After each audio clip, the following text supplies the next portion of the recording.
A sua idade cronológica bate com a sua idade social? Você tem desempenhado a contento os papéis sociais que são esperados de alguém da sua idade? O ideal de envelhecimento, ele mais te alegra ou te tira o sono? Essas são algumas das questões que a gente poderia colocar embaixo de um guarda-chuva conceitual a respeito do envelhecimento social. Uma questão importante para as ciências humanas e da qual eu vou falar contigo agora. Muito prazer, eu sou Túlio Augustus, sociólogo e professor, e convido você, minha caríssima, você, meu caríssimo, a ser parte aqui dessa comunidade, deixando suas impressões aqui nos comentários, né, dando aquele like no vídeo se você gostar, faça isso, é a única retribuição que a gente ganha. E, claro, se inscrevendo aqui nesse jovem canal, né? Quem não se inscreve nesse canal vai envelhecer muito precoce e miseravelmente. Se você se inscrever clicando aqui embaixo, você vai demorar bastante para envelhecer.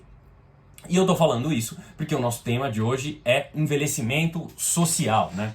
Se espanta a você a ideia de que a sociologia esteja, ou que as ciências humanas, ciências sociais estejam debatendo esse tema, preciso dizer a você, minha cara, meu caro, que nada que é humano, ou eminentemente humano, ou demasiadamente humano, né, para citar uma expressão do Nietzsche, é estranho ou é avesso às ciências humanas, né? À sociologia. Né?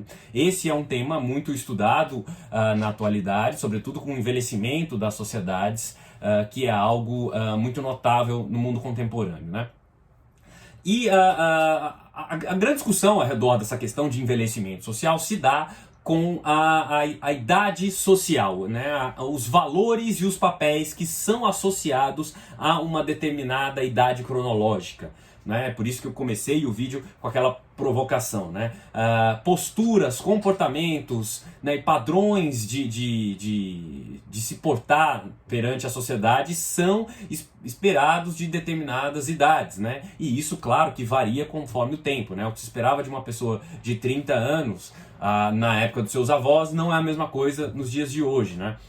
E isso está em constante mudança, mas há sempre uma carga de valores e de papéis sociais empregados, associados, atrelados a uma idade cronológica. Né? Isso muda conforme o tempo e muda de sociedade para sociedade. Se a gente pegar, por exemplo, né, os orientais, a China, o Japão, são países nos quais há uma reverência maior aos idosos, né? Por acreditar que esses idosos eles contêm um grande saber histórico, né? Ou uma dose bastante elevada de sabedoria. Né? Já nas nossas sociedades ocidentais, do lado de cá do globo, muito a reboque da cultura dos Estados Unidos, nós tendemos a acreditar que os idosos são necessariamente pessoas dependentes e improdutivas, né? Ou pouco produtivas, né?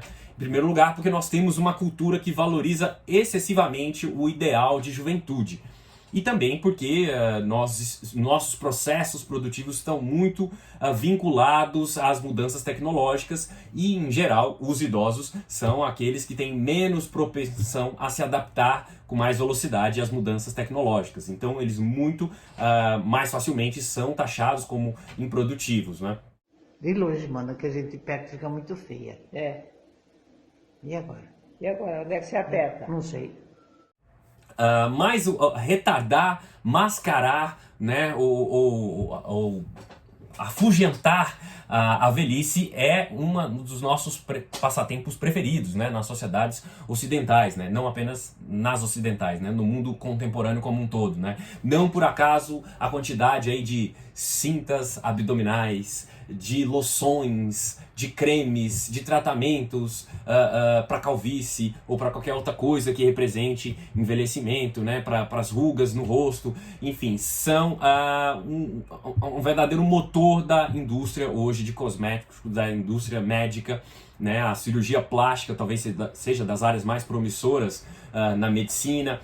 Tudo isso porque nós temos aí uma infinidade de procedimentos, de medicamentos que prometem a juventude eterna. Né? Nós temos esse pendor, essa fissura com esses ideais de juventude. Né? Mesmo na cultura pop, né?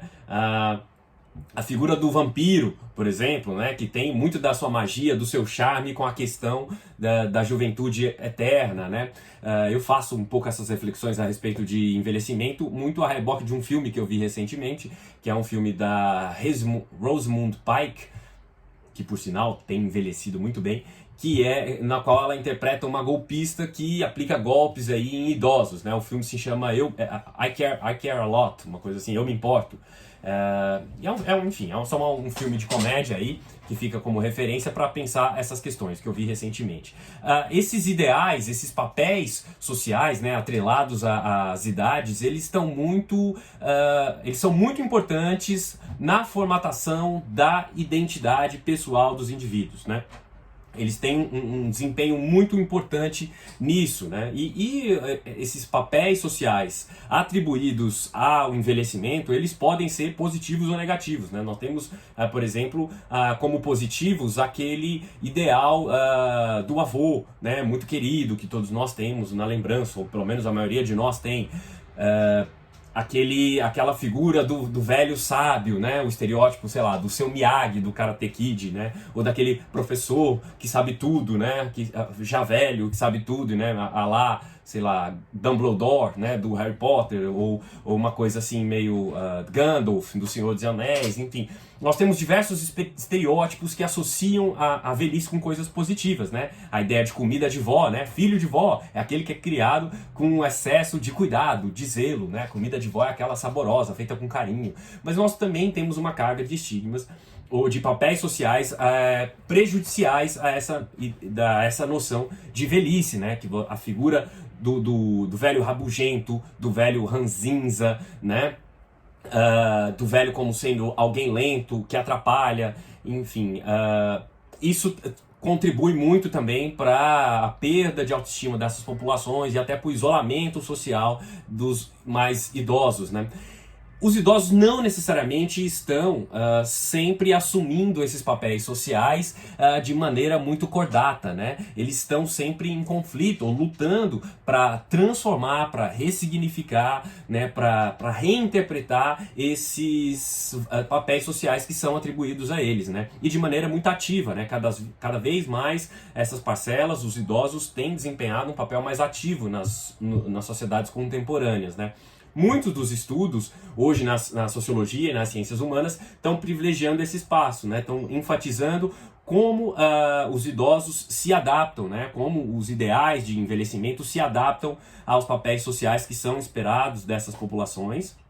E uma outra linhagem de estudos está contemplando exatamente como as estruturas sociais elas influenciam diretamente nas noções ou nos padrões de envelhecimento. Mas todos esses estudos têm em comum o fato de cada vez mais emprestar ao idoso um papel de maior protagonismo, né? De uma postura mais ativa, né? E menos passiva na determinação dos seus rumos de vida, o que é um aspecto muito positivo, claro, que é de modernização das nossas maneiras de viver, né? Esse grupo de estudos da sociologia, a esse grupo de estudos da sociologia, a gente dá o nome de gerontologia social. Sim, há muita gente estudando isso, há muita gente debatendo isso. Eu te convido aí a ler autores a respeito, a ir atrás de pesquisas a respeito desses assuntos. Isso aqui foi uma breve pílula apenas para pensar essas questões. Se você entendeu, gostou um pouco desse papo, não deixe de fazer parte, não deixe de dar o seu like aqui, de se inscrever para você se manter jovem e belo sempre. Se inscreve aqui nesse canal. Um abraço, te vejo na próxima. Até mais.